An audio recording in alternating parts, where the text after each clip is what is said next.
right. Well, guys, can you believe it? We are at the end of the year. That's why we're talking about Christmas and reindeer. And we are just 25 days away from the Iowa caucuses. And new polls show former President Trump is still the overwhelming favorite among Republican voters. But another state is making moves to potentially take him off the ballot. Yeah, can you say California? Mark Meredith is live in Des Moines, Iowa with the latest. Hey, Mark.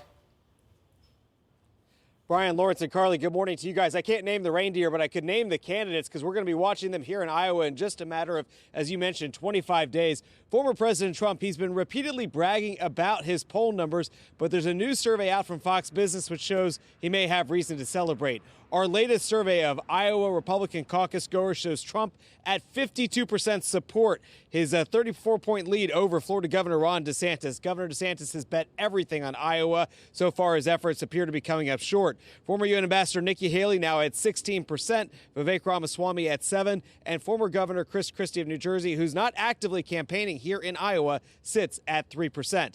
Trump was here in the Hawkeye State Tuesday night for a rally. He urged his supporters not to get complacent, even warning some Trump voters could see those poll numbers and choose to stay home on caucus night if they feel the contest is a lock. His rally also came just an hour after Colorado's Supreme Court ruled he was disqualified from being a candidate. The court says Trump violated the Insurrection Act with his behavior on January 6, 2021. Now, California's lieutenant governor says she wants her state's elections office to do the same.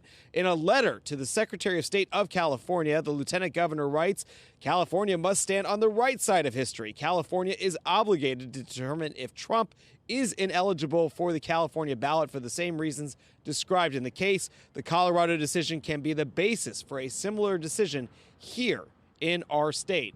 Now, you got the Trump campaign, the RNC, even Trump's rivals who are running for the White House saying that they think this should be fought, that this is not going to stand. And Trump, of course, has made it very clear that he is eager to get his supporters to chip in to help with his legal fight. And he has been fundraising heavily ever since this Colorado decision was handed down. So we know that they're going to appeal to the Supreme Court, but the window, guys, here for something to happen is quite small because, as we talked about, the Iowa caucus is fast approaching, and Colorado, while their primary is not until a little bit later, I think it's in mid-March, they have to print the ballots in January, so they have to get this done fairly soon. Mark, Lawrence, Carly, and Brian, back to you. What's the mood on the ground in Iowa with all of this playing out? I mean, people don't like their votes being taken away, and you know, in Iowa, you got some moderate voters right there. I think that will push them into Donald Trump's arms. What are you hearing? We did hear from some voters Tuesday night, just as this decision was handed down, and opinions were mixed. You're right. The majority of people we heard from said that they didn't think this was an appropriate action by the Colorado Supreme Court, that they didn't want to feel that their options were being taken away. Obviously, the Trump supporters, very vocal that they feel that this would not be acceptable in any sort of situation. I spoke to a few folks at a DeSantis event yesterday, and I asked them, you know, because they were keeping their mind open. They were looking at DeSantis, and they said, we'll support Trump if he's the nominee, but they weren't necessarily thrilled with him for another a term just in this caucus. So a lot of mixed opinions here in Iowa, but guys, look at those polls. I mean, Trump's got to be feeling pretty good right now. Yep. All right, Mark, thanks so much. Appreciate it. Thanks, Mark. So in that poll, I thought this was really interesting because you got to get the people to turn out. And I think the Trump team is worried that people think he's so far ahead they won't do it. Yeah. But evidently, when Trump's not there, they do most of the work. And they are pounding on people. You have to show up, and talked about how things have been so different from the polls to the results in the past.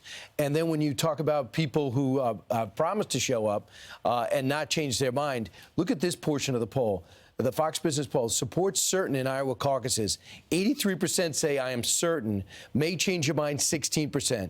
DeSantis supporters, 59% said I'm certain, 39% said may change their mind. For Haley, 51-43. So you're all in on Trump, and now he's making sure his team know you got to show up. You know what his goal is, guys? Win decisively in Iowa, New Hampshire, and just tell everyone, drop out. Yeah, that's so true. Drop out, which is not, I wouldn't do it. But. Yeah, and Brian, if you think about the things that energize Trump supporters or even the Republican Party, some people who might be on the fence the most, are things like what happened in Colorado. So in one case, this is bad news for Trump because it's another legal battle. It's going to go to the Supreme Court. But when it comes to these early voting states, these types of things could just, his poll numbers are so good across the board, but now they're hardening and solidifying, and something like that could even solidify them even further. Yeah, I mean, there's only so much that you can do when you have called the person crazy and said, like, this is all in his mind that he's been targeted. And then you see case after case where he's being targeted. And now he says that he feels like they're trying to take the vote away, and then they're taking him off the ballot. So for even the most moderate person that says, look, I want the tone of the president to change. As one lady said in the diner, I want him to be nicer. When you see this, it makes the point that maybe he's right about this. Maybe they are trying to take the vote away from the people. Just to add on what Brian is saying, everything is about a ground game. In Iowa, the way that they do something, if you've ever been to a caucus, it's much different than any other state, the way they do it. And you need people to show up. Ron DeSantis has had a great ground game, got the endorsement of the governor, but you can have the best ground game, but if you don't have the support of the people, right, it means nothing. You got 3 points from poll to poll. Trump got about 10. And Nikki Haley improved. And if Haley beats DeSantis in Iowa, then DeSantis is out. Has to be. Yeah. Well, it's a must-win for him. Yeah. I also thought this was just kind of interesting. It's from the Fox Business polling that just came out on Iowa. It has nothing to do with Trump, but they talked about Haley and DeSantis, who likes them the most, the types of groups of people who support them. Haley's best group is moderates. No surprise there. Infrequent church attenders. Naughty, why? Haphazard. Yeah, those wanting a candidate who could work across the aisle. And DeSantis gets the highest support from men with a college degree. Immigration voters, because I guess he says that he's stronger on illegal immigration than Trump, although there's something to dispute there. Regular churchgoers, good for them, and those prioritizing electability. I thought that was funny that they broke it down like that. The one thing that Haley, to your point, has going for her, she has money. So if she doesn't win Iowa, she can go on to the next race. If she doesn't win New Hampshire, she can wait into South Carolina. Ron DeSantis is running out of money in a sense because a lot of those donors have moved over to Haley. Yeah. But we'll see. We'll be following it. Right. It's going to be interesting. All I can tell you is when you look at Trump and you see everybody says the number 2 issue in the country is immigration. Trump does a speech on immigration, how he's going to crack down, and they focus on the word. He says, poison this, reminds you of Hitler. 90% of the people go, that's Trump.